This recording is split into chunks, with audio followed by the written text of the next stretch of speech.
Hi everybody, good to see you again, all my old friends that are looking in, not getting bored, I hope. Well, I'm Bad Barry and this is my bar. I'm glad you could come in today and join me again. Things are going well. Had a number of calls in from people that've got a couple of jokes which I'll pass on to you a little bit later on, and I'll even have my beautiful granddaughter tell you a story later on. She was the one that you saw a few episodes back, so we'll get her in on the act. Somebody beautiful to look at instead of just looking at me.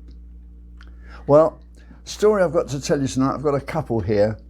The first one goes back a while. It's about the knights and the days of the Crusades. And the king was getting a bunch of knights together to go out to the Crusades in Jerusalem. So he collected all the big knights and he said, no, we're going to lead a big army there. We're going to fight the infidels. You know, we're going to Jerusalem. Now, the first night, he was very, very wealthy. He thought, well, I'm going to be away for 3 years. And he got a big gold chastity belt and he put that on his wife. And the second night, he wasn't quite so wealthy, but he thought, well, I'm going to go away for 3 years. He got a silver chastity belt and put it on his wife. And the third night was really poor and he thought, oh God, what am I going to do? So he got a band-aid and put it on. And off they went to the Crusades. So they did pretty well. They fought the infidels and they made a lot of money and they all came back with all their wealth, you see. So of course, as soon as they got back to England, the rich knight, he's back in the castle, showed his wife all the jewellery and that, you see, and God, first thing he could do was get the old chastity belt off, and boy, they made love like you wouldn't believe. 3-year wait. And then the second night, the one with the silver wife with the silver chastity belt, same thing, undid the old chastity belt. They have a great time. Third night, he's absolutely desperate to get there. They get into bed, he undresses her, ripped off the band-aid and it had all healed up. Well, you can't win them all.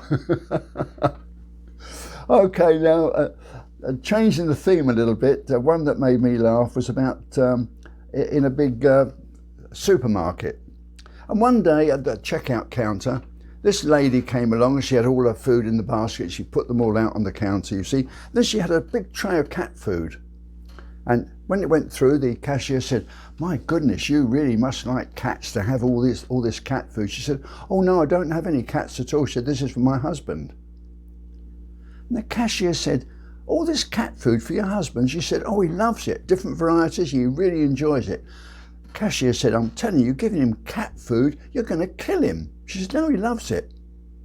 Well, the next week, she came through, got all her groceries, and there's more cat food. And the cashier said, is this for your husband? She said, oh yes, I told you, he loves it.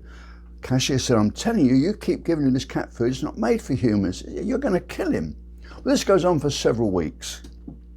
Until one day the lady comes through the desk with all her food, you see, no cat food. And the cashier said, no cat food today. And the woman said, no, said, my husband passed away. The cashier said, well, look, I don't want to rub salt into a wound. She said, but you know, I did tell you giving him all that cat food would kill him. She said, oh no, it wasn't that. She said, he was crossing the main road and he sat down to scratch himself and he got run over by a truck. Oh, well, there we go. Did you hear about the gay guy? And he didn't know the difference between Vaseline and Putty. Didn't know the difference between Vaseline and Putty. You know what happened? All his windows fell out. Gotcha. Okay, see you again, folks. If you liked it, press like. If you want to get this sent to your email, press the subscribe button. Doesn't cost you anything. And you'll get one of these little jokes every day, more or less. Thanks for watching. Stay safe. See you again soon. Bye-bye.